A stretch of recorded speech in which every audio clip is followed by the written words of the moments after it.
Olá, começando mais um Notas do Karsug, ao lado do mestre. Tudo bom, Cláudio? Tudo perfeito, depois de um domingo que se prolongou até bem depois da bandeirada final, para você saber o que tinha acontecido, mas estamos aqui.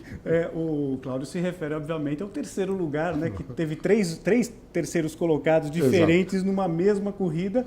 A largada definiu praticamente a posição dos dois primeiros colocados. Sim. O Hamilton pulando à frente, o Rosberg não querendo fazer nenhuma bobagem para evitar problemas, afinal de contas ele está com o regulamento debaixo do braço. Sim. Como a gente está falando, né, Cláudio? Agora, o terceiro lugar, que acabou ficando com o Ricciardo, primeiro ficou com o Verstappen, depois passou para o Vettel e finalmente ficou com o Ricciardo. Grande Prêmio do México, eu queria que você falasse, obviamente, desse um panorama geral, Cláudio, mas falasse das punições, o que aconteceu efetivamente nessa corrida. Bom, primeiro, rapidamente, corrida Mercedes é de outro planeta em relação às demais, então o momento em que o Hamilton foi à frente, ficou claro que o Rosberg estaria mais do que contente com o segundo lugar.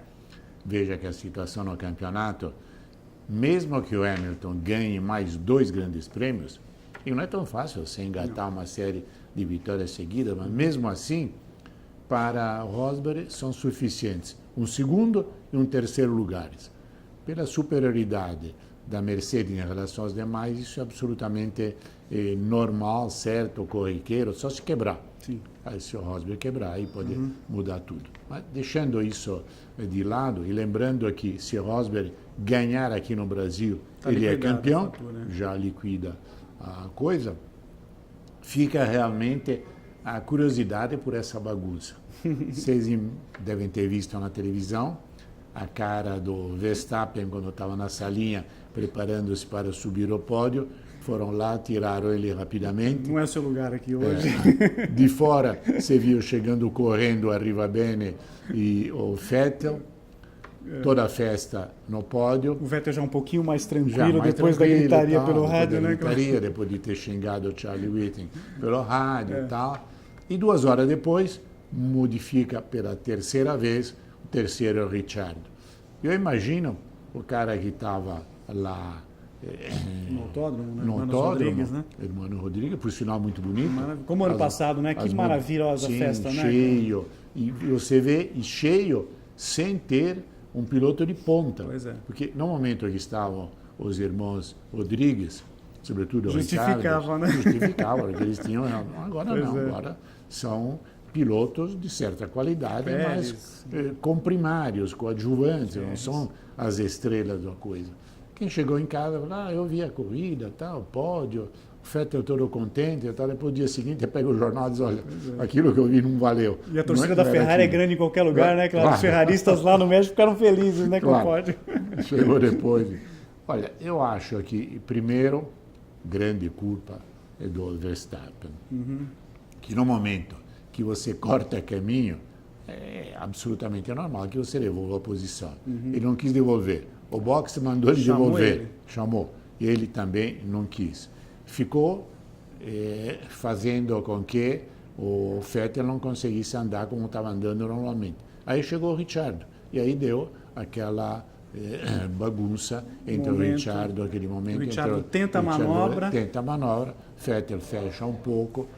Eu tive a impressão que ficou um espaço para o Ricciardo botar o carro entre o carro do Vettel e a linha branca. Sim. Quer dizer, ele podia sair com 2 rodas e ainda estaria dentro do regulamento. Mas digo, aí é uma impressão. Os comissários de corrida, 2 horas depois, chegaram à conclusão que não. Que mudou a trajetória na frenagem, que é uma coisa que esse ano entrou em vigor. Né, que é proibido, então ele foi punido com 10 segundos de penalização e retrocedeu para o 5º lugar. Isso é oficial, né? Porque o xingamento dele ao Charlie Whiting, aí a questão de... Será que foi só a questão esportiva, né? Técnica ali na pista? Acredito que sim. Acredito que sim, porque o Charlie Whiting é um cara de experiência, sabe perfeitamente... Não iria se deixar levar por isso. Sim, não, ele sabe perfeitamente o emocional de um piloto na hora que às vezes se acaba falando coisas que não refletem efetivamente o pensamento. Então não acredito que tenha sido uma revanche posterior. Acredito que eles decidiram assim. Seria coisa do Balestre da vida, né? Agora, é uma coisa que preocupa, porque daqui a pouco, se continuarmos assim, para fazer uma ultrapassagem, você tem que botar a seta e esperar que o cara saia da frente e só passar pela esquerda. Fazer sinal com o braço também. Olha, eu vou passar, tá, sabe? Fórmula 1 não é bem isso. Eu tenho muita esperança de que com essa nova direção, sabe quando tem no restaurante, agora sob nova direção, tá, as coisas mudem. Porque é realmente lamentável. Não tanto o Eccleston, mas o que me surpreende é a passividade do Jean Todt, que é um homem de experiência, um homem que correu em rally. Do meio, foi né, chefe Cláudio? da equipe, do meio, foi chefe da equipe Ferrari, quer dizer, ele conhece profundamente onde tem que mexer. E ele está aceitando mais ou menos passivamente. Me dá a ideia, eu não sei se é o ponto final da carreira, que ele já esteja bastante satisfeito com o blazer azul de presidente da FIFA e não queira amolações. Enfim, eu espero que agora, com a chegada desse grupo americano, embora eu não goste, eu tenho a impressão que a ideia também é a mesma, já dessa ideia que eles avançaram de aumentar para 25 grandes prêmios. Estamos em 21, que já achamos muito, né, Cláudio? Para mim, 12 era perfeito. Mas, enfim, 15, vai. Porque senão acontece como acontece no futebol. Você tem um grande jogo no domingo, mas você só pode falar ele na segunda, porque na terça você já tem que começar a pensar no outro jogo da quarta. Você acaba banalizando a principal categoria do automobilismo. Eu comentei isso outro dia. Eu acho que você está banalizando uma categoria que é espetacular, você tem grandes pilotos, grandes marcas, equipes fortes e tal. E você corta pela raiz toda a expectativa que vai se criando. Porque grande prêmio toda hora. Eu às vezes faço uma brincadeira. Eu gosto muito do Roberto Carlos como cantor. E ele faz aquele especial de fim de ano. Então. Agora, imagine se ele fizesse aquele especial a cada 15 dias. Pois é. Depois de 3 meses, ninguém mais aguentava. Não dava, né? Pois é, verdade, Cláudio. Boa comparação. Vamos às notas, Cláudio, desse grande prêmio do México? 10 para o Hamilton, 9,5 para o Vettel, que fez uma corrida sensacional. Ele foi mal no treino, não se pode esquecer que ele largou em 7º lugar e acabou em 3º. Ele fez aquele stint longo, né, por conta dos pneus, ele conseguiu segurar né? o pneu. Dessa vez a tática da Ferrari foi positiva. Tá bom, a Ferrari está bem ajustadinha ali para não consumir tanta borracha, parece, né, Cláudio? Pelo menos no México lá teve embora no todo, em relação à Ferrari, seja uma temporada amplamente decepcionante, porque ela começou como segunda força do campeonato com a esperança de lutar com a Mercedes. Acabou como terceira, já ameaçada pela Force India. Então, realmente foi uma trajetória linear, né? Enquanto os outros estavam melhorando. A Ferrari não conseguiu melhorar o carro ao longo da temporada. Então, isso provavelmente terá reflexos naquilo que a equipe vai fazer nesse inverno em função do ano que vem. Pelo resto, Verstappen, eu acho que alguém tem que puxar a orelha do garoto, porque a continuar nesse ritmo, um dia ou outro vai acontecer um acidente grave, oxalá não venha a ser um acidente fatal. Seja com ele ou com alguém, né, Cláudio? Porque sabe, você pode amanhã encontrar alguém que também não esteja pensando muito, e, sabe, aí bate, sabe Deus o que pode acontecer. E tem gente que gosta de brigar na Fórmula 1 atual, né? Não é pensando assim, né? Se fosse nos anos 70, eu acho que o Verstappen já estaria com a vida dele resolvida ali, porque encontrar lado a lado um Regazzoni, um Brambilla, um André de Cesaris na década de 80, a coisa ficava difícil para ele. Claramente, no após Grande Prêmio, alguém tinha batido nele. Sem dúvida, isso, né? Uns 2 socos, ninguém tirava. Você lembra o Piquet querendo bater? Sim, no Salazar, né? No Salazar. No Salazar. Pois é. Imagina uma coisa dessa. Em 82, então, né? acho que cabe, é um grande piloto, sem dúvida, mas é um piloto que se tornou antipático para quase todos os demais participantes do circuito, para quase todos os demais. Verdade. Então, isso, somado à jovem idade dele, é o caminho para um acidente. É verdade. Oxalá não aconteça. Eu seria até mais radical. Até comentava antes de começar o Notas hoje com o Cláudio, eu daria um gancho dele pelo menos umas 3 corridas. Aí, quem sabe, aprende. Ficaria as 2 próximas sem correr, né? Brasil, dia 13 de novembro, depois Abu Dhabi, e começava o ano sem poder guiar também. Aí, Ele né? tinha todo esse período para pensar, refrescar a cabeça, né? Olha, talvez não seja bem assim. Por aí o caminho e tal, claro. né, Cláudio? Não, porque no momento, tudo certo que ele não queira ter devolvido a posição que era o normal. Mas no momento que o box te diz devolve, a tua equipe está a falando. tua equipe está dizendo devolve, sabe? E não era para devolver, não era a ordem da equipe para ajudar o companheiro de equipe, né? Sim, como a gente já viu muito na Fórmula 1, né, Cláudio? Claro. Era uma questão esportiva ali. Bom, além disso, pessoal, mais uma grande corrida da MotoGP, né? Dessa vez na Malásia. Parece que o Dovizioso tinha quebrado um espelho, né? Dizem que quando você quebra um espelho tem 7 anos de azar. Desde 2009, há 7 anos ele não vencia uma corrida e é o 9º vencedor nessa temporada, que embora já definiu o campeão, mais uma vitória de um piloto novo aí ganhando. Foi apenas, eu acho, uma pena horário, foi porque muita gente acabou não podendo ver. Mas foi uma corrida sensacional, já no treino, com a pole do Dovizioso, a largada o Lorenzo pulando à frente, o Marques superando. Na primeira volta o Rossi já superou os dois, passou em primeiro. Na segunda a Iannone liderando. E aí aquela briga das 2 Ducati com a Yamaha e do Rossi foi realmente sensacional. Dovizioso ficou vendo o que ia acontecer, fez também com que seus pneus durassem um pouco mais. Na hora H foi para a ponta, o Rossi não teve condições de segui-lo e venceu de uma forma excepcional. Ele, emocionado, né, Cláudio? Chorou durante a última volta. Bacana, né? Pela de 30 emoção, anos. exato, de conseguir ganhar. E foi um pódio realmente muito simpático. O único que estava meio assim... Macambúzio. Macambúzio é o Lorenzo, que sabia perfeitamente que aquele terceiro lugar era um terceiro lugar acidental, em condições normais não teria conseguido. Mostrou mais uma vez nos treinos, em parte da corrida, que no molhado ele tem problemas psicológicos. Inclusive eu tenho muita curiosidade de ver como vai ser o ano que vem na Ducati.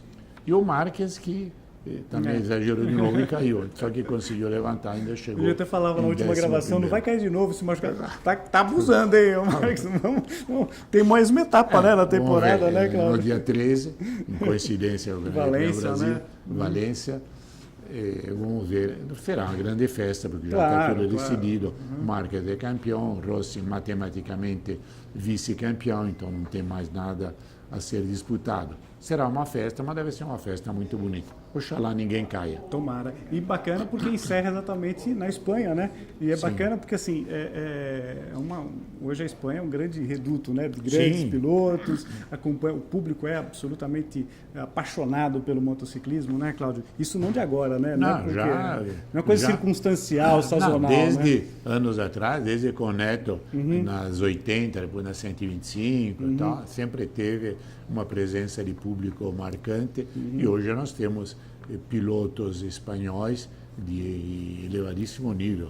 O Marques, o Lorenzo, o próprio Pedrosa pouco mais degrauzinho abaixo, mas está chegando o Vinhales, que acho que tem um belo futuro. Esse eu acho um grande piloto, viu, Cláudio? Aliás, será muito interessante ver a coabitação dele com o Rossi o ano que vem na Yamaha. No próximo campeonato promete muito. Bacana. Antes da gente dar o recado final de hoje, que é especialíssimo, você vai ver porque o Cláudio, inclusive, testou, tem impressões ao dirigir do carro que ele vai falar hoje. Mas, um palpite, Cláudio. Eu acho que o Rosberg liquida a fatura no Grande Prêmio do Brasil. Palpite, só aquela coisa que não dá, ninguém tem bola de cristal. Olha, eu não sei, não tenho essa certeza. Acho que vai depender muito do sábado. Se ele conseguir a pole, ele vai tentar ir embora e ganhar e liquidar.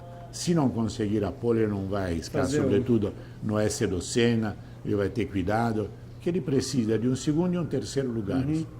Com a superioridade da Mercedes, são 2 objetivos facilmente alcançáveis. E ele hoje tem uma maturidade que ele não tinha no passado. Hoje ele me lembra muito o Prost, me lembra muito o Lauda, sabendo exatamente, olha, eu preciso disso. Não vou arriscar uma batida porque ele sabe perfeitamente prejuízo que pode ter, a única chance do Hamilton ele bater. Ele não conseguir pontuar numa corrida, aí abre novamente a luta pelo título nacional. O título é dele. Merecido. Fica para o Hamilton aquela dúvida, mas por que só o meu carro quebrado? Que se não tivesse o C, né, que a gente comentou no programa passado, né, Cláudio? Por quê?